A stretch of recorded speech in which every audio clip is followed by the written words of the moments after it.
She tightened her fingers around the letter in her hand. How could he do this to his sisters? Piper and Rusty loved their brother, trusted him. They'd be devastated if they knew what he was up to behind their backs. She didn't want to believe he would sell their garage out from under them, but why else would he want the building valued? Alex had met the West girls when she was just 10 years old. They'd quickly become best friends, her lifeline. This could tear them apart, could tear apart the business they'd been working so hard to keep afloat, to make a success. She couldn't let that happen. She wouldn't. She shifted in her seat when another leggy blonde sauntered past and tried not to feel self-conscious. Not easy when her tank and cutoffs were grease-stained and her hair was a mess. God, she hadn't thought this through, had let her temper get the better of her. Again. Maybe she should just get the hell out of here. Call the asshat instead to give him a piece of her mind. This really didn't need to be done in person, right?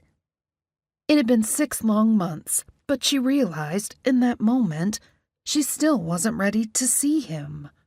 Crap. Retreat. Regroup. Run like hell. She stood and spun on the grubby soles of her boots, getting his carpet good and filthy before she bolted toward the elevators. She'd managed 2 steps when she heard the click of a door opening behind her. Alex?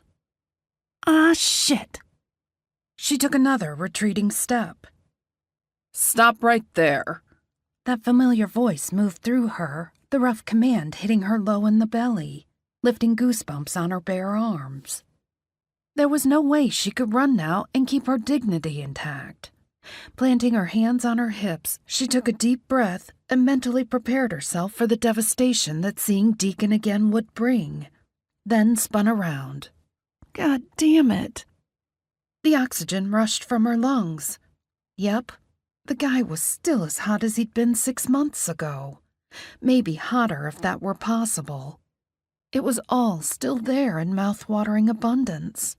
The broad shoulders, the long legs, the rugged good looks and piercing green eyes, that melt-your-panties dimple in his chin. But what always got to her, the thing that made her chest tight and had the ability to make her forget what a giant asshole he'd become, was the overlong hair. It brushed the collar of his shirt in need of a serious trim, too long, too casual for the man he was now. That hair belonged on the scruffy teen who'd worked in his father's garage after school and on weekends. That hair did not belong on Mr. Businessman of the Year. She let her gaze travel to the reason his office door had been locked in the middle of the day, the tall blonde dangling off his arm like a cheap handbag. Alex bit her lip when the familiar pain socked her in the chest.